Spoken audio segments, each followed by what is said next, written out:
A millionaire's yacht sank, and the fisherman who rescued him was wearing his stolen watch from 10 years ago. Nathan Cole adjusted his silk tie, the knot a perfect Windsor, as he surveyed his reflection in the antique mirror. At 72, his hair had thinned to a distinguished silver, but his eyes, a sharp, piercing blue, still held the spark of a man decades younger. He wasn't a man driven by power or social climbing, though he possessed both in abundance. His true passion, the one that had consumed him since his youth, was collecting. Not just any collecting, but the meticulous, almost obsessive pursuit of rare and exquisite timepieces. His collection wasn't about monetary value, though it was undoubtedly worth a small fortune. Each watch held a story, a history, a piece of craftsmanship that transcended mere function. He could spend hours detailing the intricate movements, the subtle engravings, the provenance of each piece. Tonight, however, he was preparing for a different kind of engagement, a charity gala in Newport, Rhode Island. Nathan lived in a sprawling estate overlooking the Long Island Sound, a testament to his success in the financial world.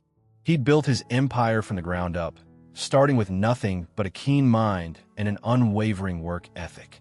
He'd earned the right to take life a bit easier and often visited his properties in other states. He glanced at the wall safe, discreetly hidden behind a landscape painting. Inside lay the heart of his collection, a collection of 50 watches, each of museum quality. His most prized possession, however, was usually on his wrist, a vintage Patek Philippe, a 1953 ref. $24.99, with a perpetual calendar and moon phase. It was a masterpiece of horological engineering, and its value was almost incalculable. Tonight, however, he'd chosen a slightly less ostentatious piece, a classic Vacheron Constantin, to match the understated elegance of the event. As he drove his vintage Jaguar along the coastal highway, the setting sun painting the sky in hues of orange and purple, Nathan felt a familiar sense of peace. He loved the ocean, the smell of salt air, the constant rhythm of the waves. He'd often considered buying a yacht, but his responsibilities had always kept him tethered to the land. He'd recently sold his company, however, and had started to seriously contemplate a long, leisurely cruise. He had properties all along the East Coast, and he often fantasized about a slow journey south, stopping at each one in turn.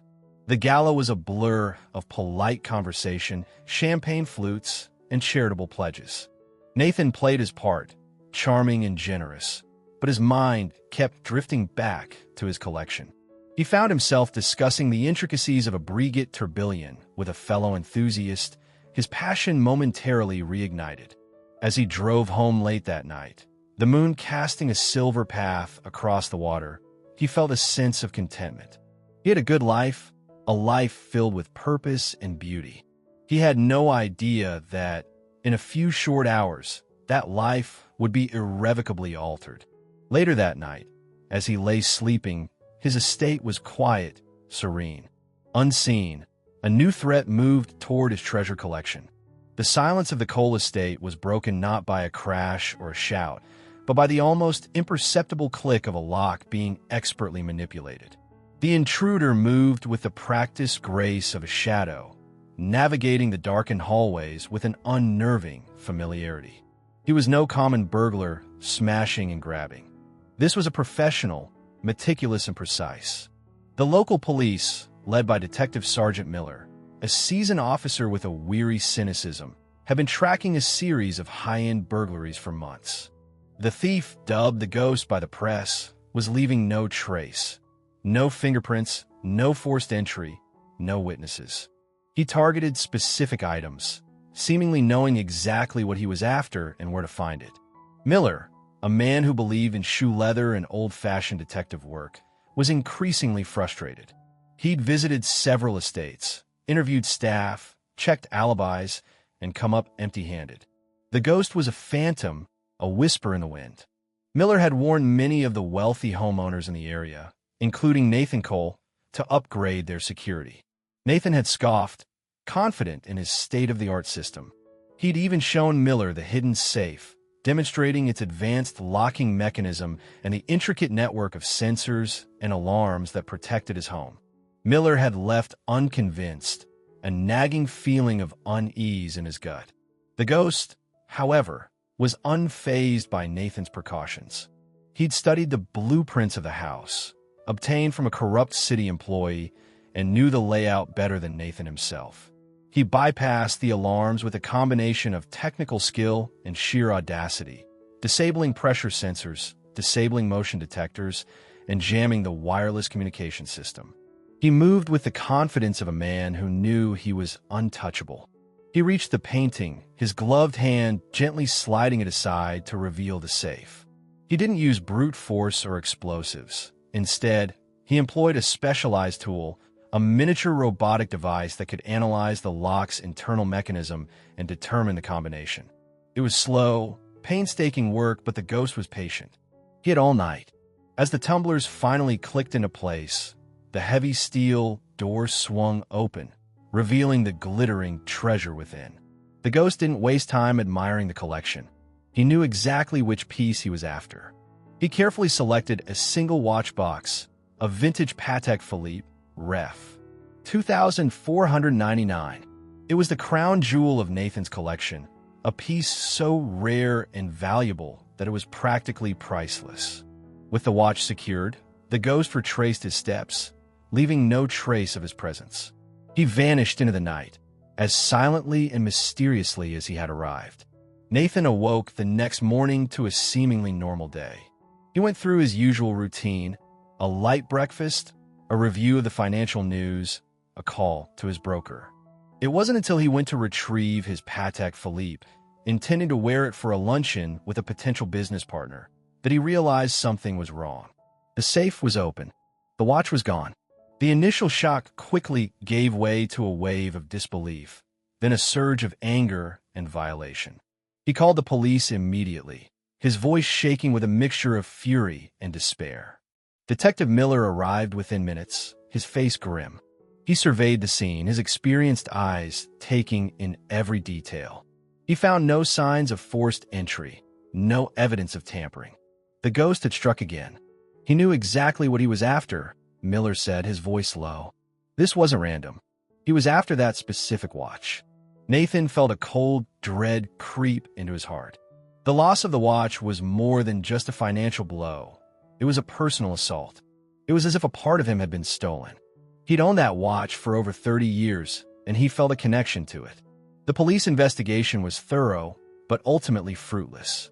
The ghost had left no clues, no leads, no hope of recovery.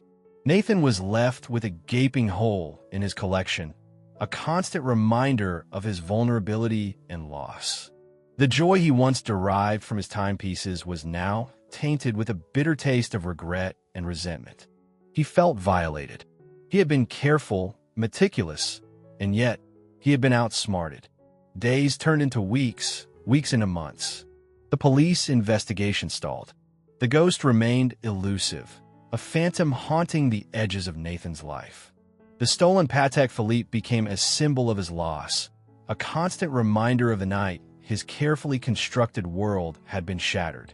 Across the state, in the small, weathered fishing village of Port Sentinel, Maine, life moved at a different pace. The salt-laced air, the cries of gulls, the rhythmic creak of boats against the docks. These were the constants in the life of Michael O'Connell. He was a fisherman, born and bred, his hands calloused, his face tanned and lined by years of battling the elements.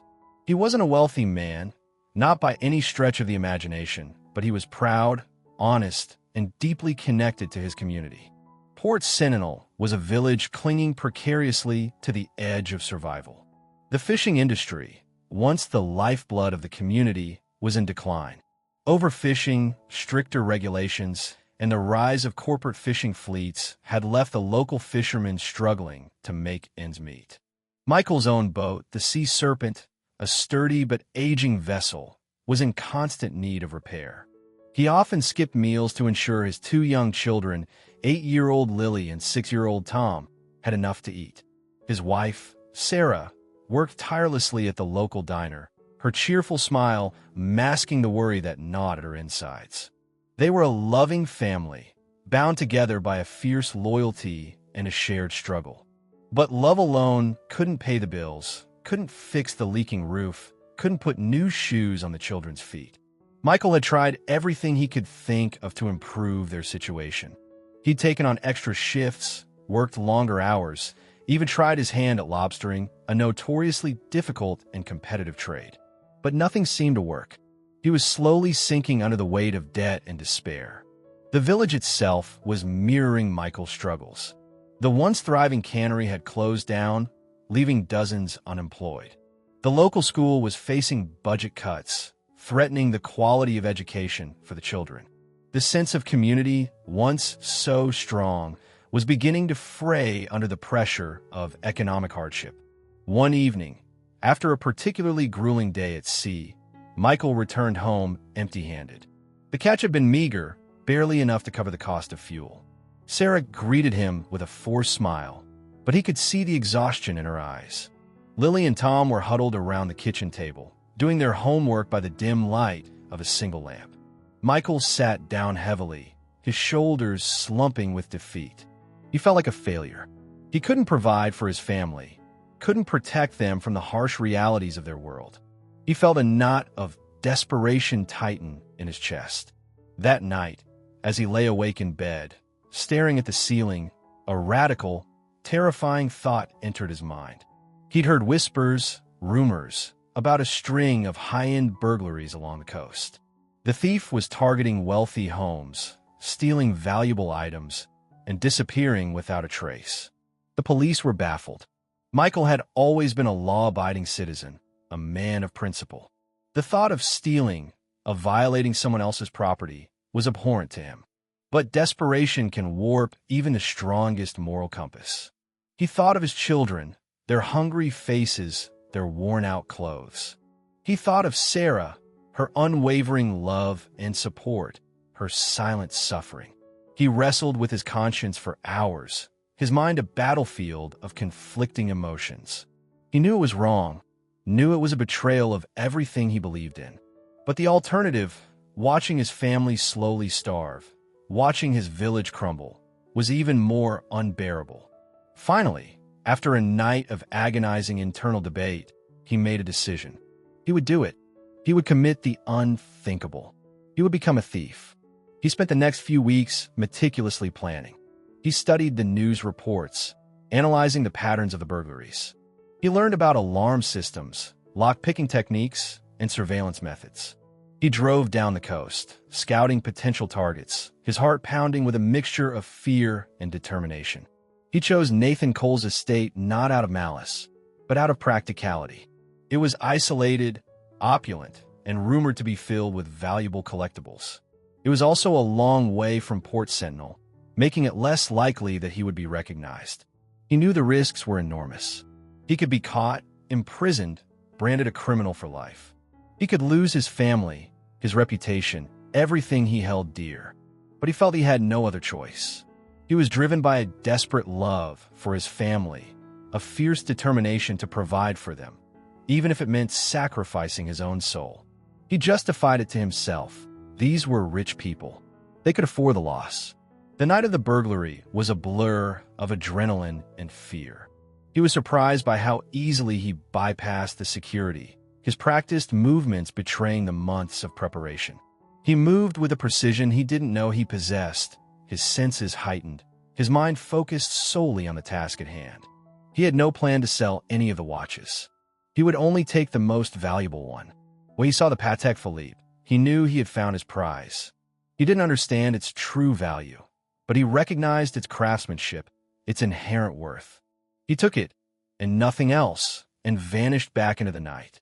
He returned to Port Sentinel a changed man. He had crossed a line, a moral boundary he could never uncross. He had become a criminal, but he had also secured the means to save his family, to save his village. He sold the watch through a discreet, black market contact, a shadowy figure who operated in the murky underworld of stolen goods. He received a fraction of the watch's true value, but it was still a staggering sum, enough to change his life forever. He He hid the truth from his family. Years passed.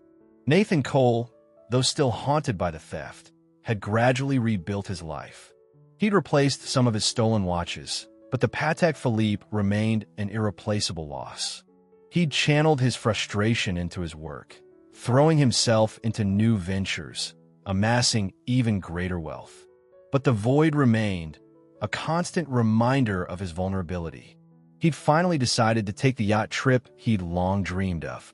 He'd purchased a magnificent vessel, a sleek, 80-foot motor yacht he'd christened the Sea Serpent's Revenge, a slightly tongue-in-cheek reference to his old nemesis. He'd hired a small, experienced crew, a captain, a first mate, and a chef, and planned a leisurely voyage down the East Coast, stopping at his various properties along the way. He set sail from Long Island Sound on a bright, sunny morning, the sky a clear, cerulean blue. The sea was calm, the air crisp and invigorating. Nathan stood on the deck, feeling the wind in his hair, a sense of freedom he hadn't experienced in years. He was finally escaping the pressures of his business, the ghosts of his past. The first few days of the voyage were idyllic. They cruised along the coast, enjoying the stunning scenery, the fresh seafood, the warm hospitality of the coastal towns. Nathan found himself relaxing, shedding the stress and anxiety that had become his constant companions. He spent hours reading, sunbathing, and simply enjoying the solitude. He made a stop in Newport, revisiting the site of the fateful gala that had preceded the robbery. He felt a twinge of sadness, but it was tempered by a sense of perspective. He'd moved on, he'd survived. He was determined to enjoy this trip, to savor every moment. As they continued south, the weather began to change. The sky turned a menacing gray, the wind picked up, and the sea became increasingly choppy. The captain, a grizzled veteran named Captain Jones, warned Nathan that a storm was brewing. "It's just a squall," Nathan said dismissively. "We can handle it." Captain Jones, however, was not so sure. He'd seen these storms before, and he knew how quickly they could escalate. He urged Nathan to turn back, to seek shelter in a protected harbor. But Nathan, stubborn and confident in his yacht's capabilities, refused. "I've weathered worse," he insisted. "We're not turning back." Captain Jones reluctantly obeyed, but he prepared the yacht for the worst. He secured all loose items, checked the life rafts, and made sure the crew was ready for anything. The storm hit with a sudden, ferocious intensity. The wind howled like a banshee, whipping the sea into a frenzy. The waves, towering mountains of water, crashed over the deck, threatening to engulf the yacht. The rain lashed down, blinding and relentless. The Sea Serpent's Revenge was tossed around like a toy in a bathtub. The crew fought valiantly to maintain control, but the storm was overwhelming. Nathan, finally realizing the gravity of the situation, was terrified. He'd never experienced anything like this before. He clung to a railing, his knuckles white, his body battered by the relentless force of the waves. Suddenly, a rogue wave, larger and more powerful than the others, slammed into the side of the yacht. The yacht lurched violently, throwing Nathan off his feet. He slammed against a bulkhead, his head hitting the hard surface with a sickening thud. He felt a sharp, searing pain, and then everything went black. Below deck, chaos reigned. Water poured in through a gaping hole in the hull, flooding the lower compartments. The engines sputtered and died, leaving the yacht at the mercy of the storm. Captain Jones, his face grim, knew they were in a desperate situation. "Mayday! Mayday! Mayday!" he shouted into the radio, his voice strained against the roar of the wind. "This is the Sea Serpent's Revenge. We're taking on water. We need immediate assistance." He repeated the distress call several times, but there was no response. The storm was interfering with the radio signal, cutting them off from the outside world. The crew worked frantically to stem the flow of water, but it was a losing battle. The yacht was sinking rapidly. Captain Jones knew they had to abandon ship. "Prepare the life rafts," he yelled. "Everyone, get your life jackets on."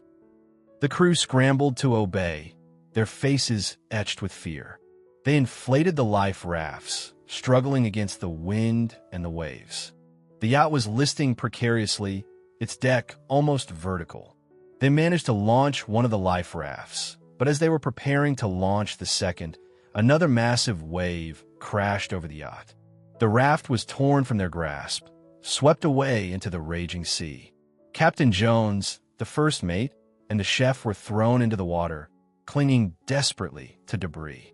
They watched in horror as the sea serpent's revenge, Nathan Cole's pride and joy, slipped beneath the waves, disappearing into the depths of the storm-tossed ocean. Nathan, unconscious and injured, was swept away by the current, his body tossed around like a rag doll. He was wearing a life jacket, which kept him afloat, but he was completely at the mercy of the elements. The cold water numbed his senses, the relentless waves battered his body. He was drifting further and further away from the wreckage, his chances of survival dwindling with each passing moment. The storm raged for hours, a relentless assault on the battered survivors. Captain Jones, the first mate, and the chef clung together, fighting to stay afloat, their bodies aching, their spirits flagging. They were losing hope. As dawn approached, the storm finally began to subside. The wind died down, the waves calmed, and the rain slowed to a drizzle. The sky, still overcast, showed the first faint hints of light. Captain Jones and his crew, exhausted and hypothermic, scanned the horizon, desperately searching for any sign of rescue. They saw nothing but endless water. Their hope was fading fast. Miles away, in the small fishing boat Sea Serpent, Michael O'Connell was battling his own demons. He'd set out early that morning, despite the lingering effects of the storm, driven by a nagging sense of unease. He'd heard the distress calls on his radio the night before, snippets of frantic messages that had been cut short by static. He knew the waters off Port Sentinel could be treacherous, especially during a storm. He scanned the horizon, his eyes squinting against the glare of the rising sun. The sea was still choppy, but the worst of the storm had passed. He saw debris scattered across the water, pieces of wood, life jackets, and other remnants of a shipwreck. Then he saw it, a flash of orange in the distance, a life jacket, and a body. He steered the Sea Serpent towards a figure, his heart pounding in his chest. As he got closer, he saw that it was a man, unconscious, his face pale and bruised. He hauled the man aboard, his movements quick and efficient. He recognized the signs of hypothermia and immediately wrapped the man in blankets. He checked for a pulse, relieved to find a faint but steady beat.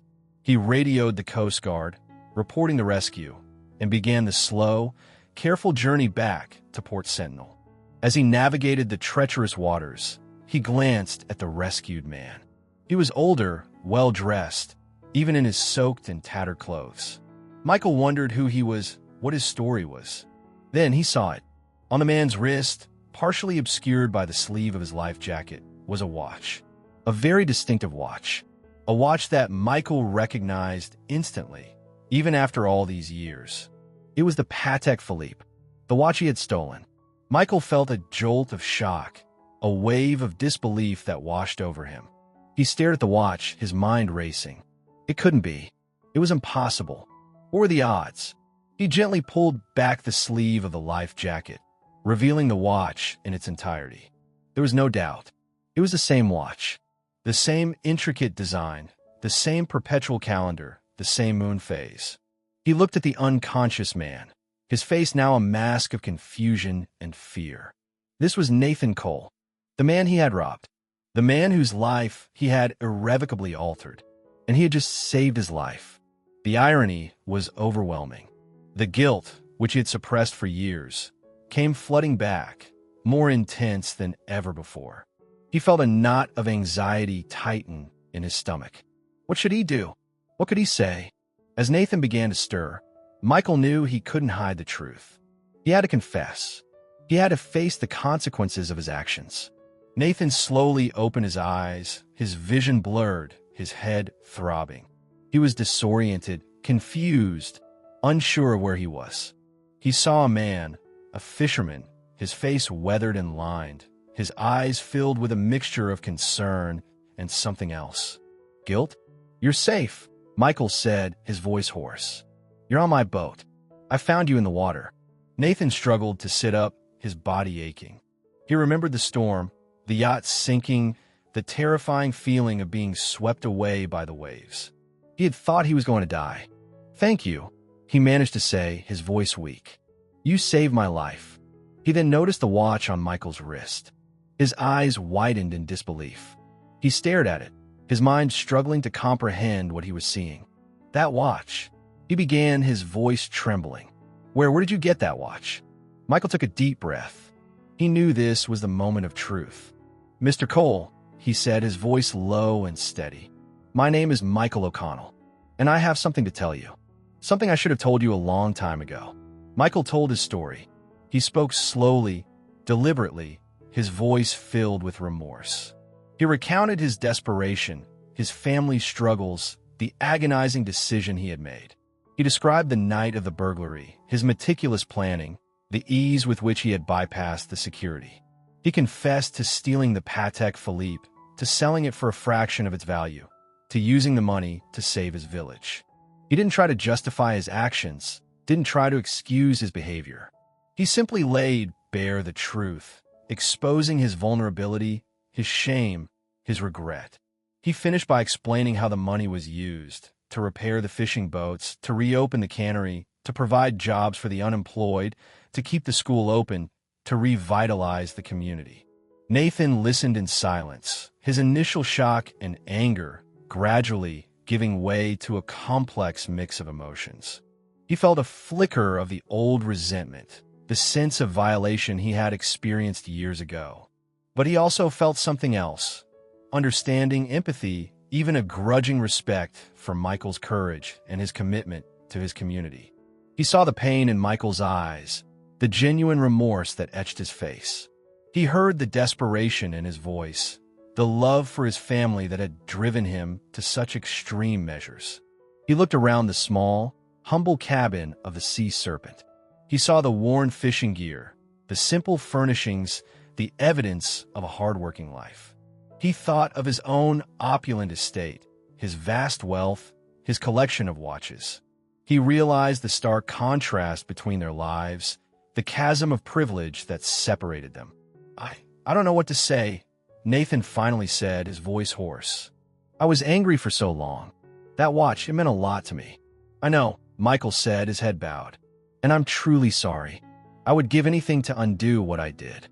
Nathan was silent for a long moment, his mind grappling with the enormity of the situation. He had been robbed, betrayed, and yet he had also been rescued, saved from certain death by the very man who had wronged him. He looked at the watch on Michael's wrist. It was a symbol of his loss, but it was also a symbol of something else, of Michael's sacrifice, of his redemption, of the unexpected connection that now bound them together. The village, Nathan said, his voice soft. You said you used the money to save your village? Yes, Michael replied. Port Sentinel was dying. The fishing industry was collapsing. People were losing their homes, their jobs, their hope. The money from the watch, it gave us a second chance. Nathan nodded slowly. He understood.